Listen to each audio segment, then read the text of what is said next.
Welcome back, beating away those Monday blues. It is a very feel-good morning show. You're with Expresso live from our Sea Point studios. Now, on the 9th of February, you might have had to rub your eyes seeing golfers out while it was still dark, playing for a good, solid 12 hours. It's called endurance golf. They weren't doing it because they loved the game. They were doing it because they wanted to give something back. And the man leading the charge, the director of golf at Steenberg Golf Estate, Ian Kennedy, was the man who kicked it off, and he was ably assisted by 6 of his golfing pros. Gentlemen, welcome to the show. We have Ian Kennedy, David Girardi, one of those golfing pros, and Tanith Bales from Ithemba Trust, the beneficiary of this incredible initiative. Are there any injuries there? Ian, how are you doing after a 12-hour golfing session? Tell us exactly what went on that day. Why did you put your mouth where your money is for this wonderful initiative? Yeah, well, to answer your question, yes, the back's still a little bit tight, but that's a nagging old injury. Yeah, the initiative essentially started with something I wanted to do to give back to others. And I'm not a man with deep pockets, unfortunately, and thought, what could I do in terms of using my ability, and came up with the concept of Holes for Hope. And it's just been the most unbelievable experience in the last 2 years of doing it. And we've raised 275,000 Rand for the Ithemba Trust, which is fantastic. My word. David, I understand that you were bumped up from caddy in the last round to actually playing. What was that like for you, being part of this marathon session, a bit of tag team golf? Yeah, no, it was a fantastic new experience. You know, this year I had to obviously play 36 holes in the morning as well. And no, it's just a fantastic new experience, not being able to, not playing for yourself, but actually playing for Ithemba Trust. So, you know, you're putting your needs aside and you're actually doing it for a much better cause. And, you know, just seeing all the members and guests asking us questions after 18, 36 holes, you know, who's doing worse, or how many birdies and eagles have been made. Everyone is showing such interest in the day. So it really kept us going.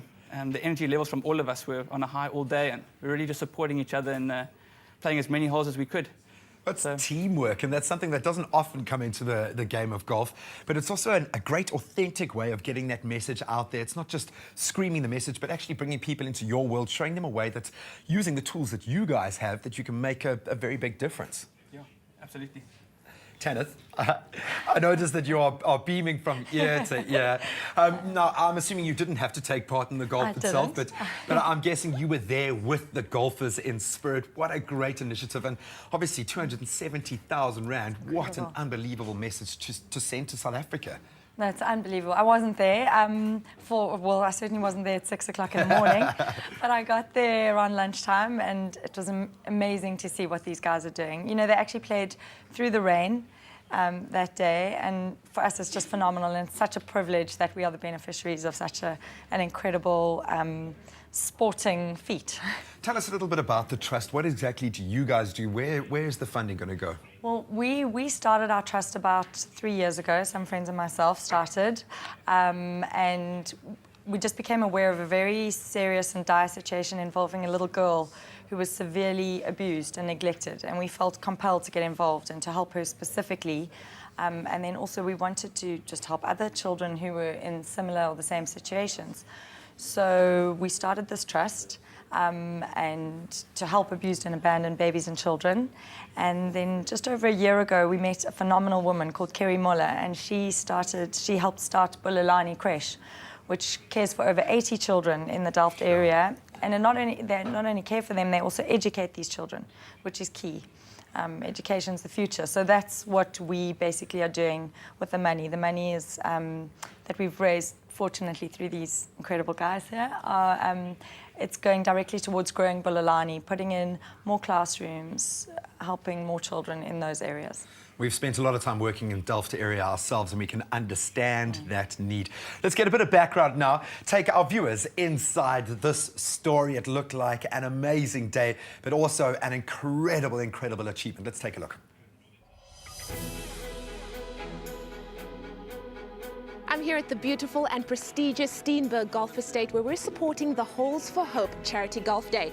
Now, 6 of Steenberg's PGA professionals, under the leadership of Ian Kennedy, the golf director here, have literally been battling the elements to make sure that they do the thing that they came here for. They are raising funds for the Ithemba House Trust. Now, this place is so beautiful, it's just minutes from the city and miles from the world. Let's go and check it out.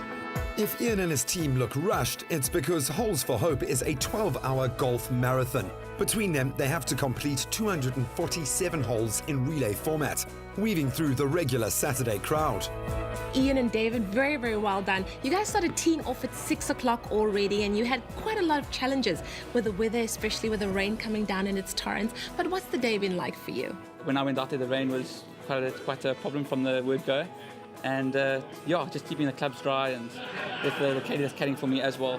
And going through all the golfers and trying to get as many birdies as possible. It's been quite a tough challenge for me today. Where did the idea for the Holes for Hope initiative come from? Yeah, it was something which I thought of a couple of years ago, thinking of what could I do to make a difference. I'm not a man which has got lots of money. What could I do with my resources? And I thought, well, you know, I can play golf fairly well and let's try and use it. And last year, that's why Holes for Hope started. And it's something which I'm going to plan to do with my guys, with my team every single year. And we're going to improve upon it. Now, Ian, I know that you guys played for 12 consecutive hours. Last year, you managed to get 247 holes. What did you manage to do this year?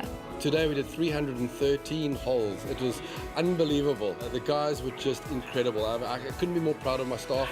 These PGA professionals have come such a long way as men. And yeah, they really stuck to their tasks and had such fun doing it. And it was fantastic. Generous donations and pledges from the Steenberg members motivated the players, while other sports stars also showed their support.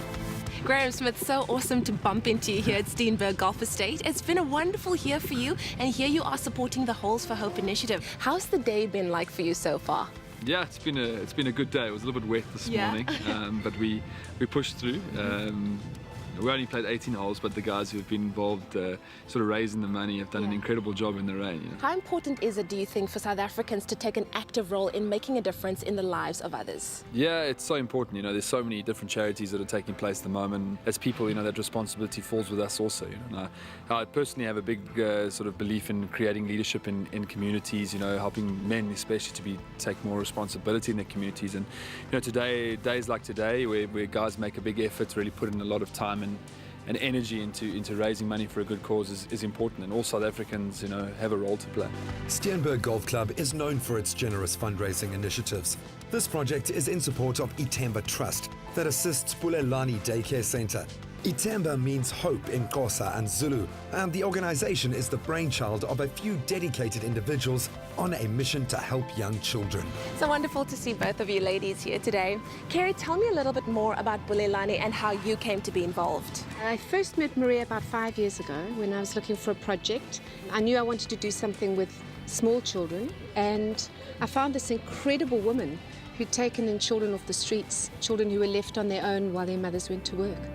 Under the guidance of Mama Maria, Bulelani provides meals and a safe place to play and grow for over 80 toddlers. The daycare centre fulfills a critical need in communities that otherwise lack the resources and funds for childcare. Mama Maria, so wonderful. Thank you so much for having us here today. Now, I know that you are one of the founding members of Bulelani. How did this amazing initiative come about? It was my dream about children, because the rest of my life I was looking after babies. And what were some of the needs in the community that you saw that led you to create a place of safety for these amazing children? Because of the child abuse, it was a lot of them where I used to stay in Joslovo.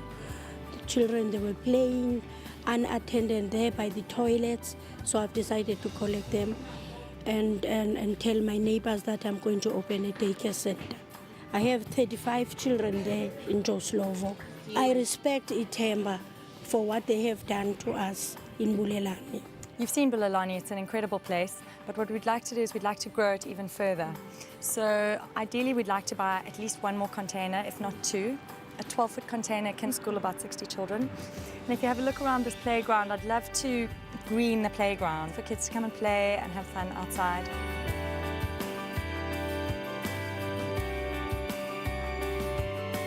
Through the tireless effort, the Ithemba trustees are determined to expand on the good work. We want to be able to provide these children with an environment whereby they can be safe, feel safe, be cared for. What has been wonderful over the 2 years is the journey as to how people, when you show them a worthy cause, how they open up and want to help. And that really restores my faith in human nature. Ian and his team completed within the allotted 12 hours. Halls for Hope raised $135,000 for this worthy cause. Well done to the Masterly Marathon golfers in pink. Well done indeed. In fact, give yourselves a round of applause. No, that is awesome, guys. It really is amazing to see how everyone came together. Such a simple idea that can have such far-reaching effects.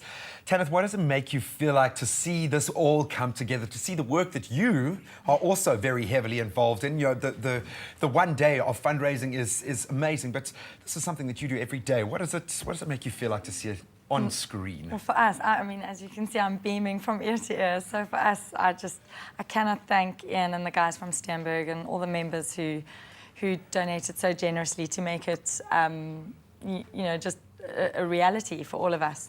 I think it's phenomenal. So for us, it just allows us to grow and to provide better education, more love and caring for all the children. It's phenomenal. And you were saying that started out as a shack. Started out as a shack in Maria's backyard. She was a night nurse, and she would come home and she would see the children on the streets walking around, and she would actually just take them into her home and care for them. And then she met Kerry, and Kerry obviously Kerry epitomizes that saying, be the change you want to see. And she got involved, and she's so passionate. And she helped build Bulelani.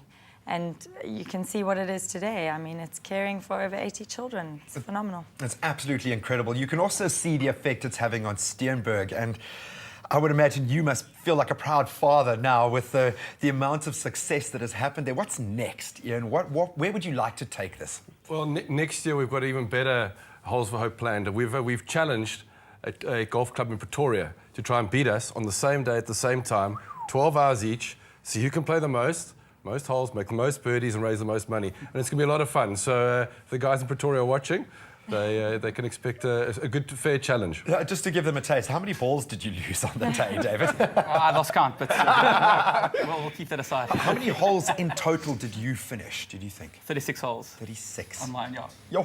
So all the 36, and then PJ and Ian then continued into... PJ did another 18, and you did another... 79 in total. Another 79 in total, so... Gentlemen, you make me proud to be a Cape Townian, to be a South African. Tanith, thank you so much for the work that you are doing, and your team. Please give them a massive high five from the Expresso team. I have a feeling we're going to be following you guys very closely. If you keep providing these kind of feel-good stories, it's going to be difficult for us to ignore. Thank you so much. Thank you. Thank you. On that very positive note, I think we can head back to the kitchen. Ewan is standing by, I have no doubt, with a delicious chicken recipe this morning.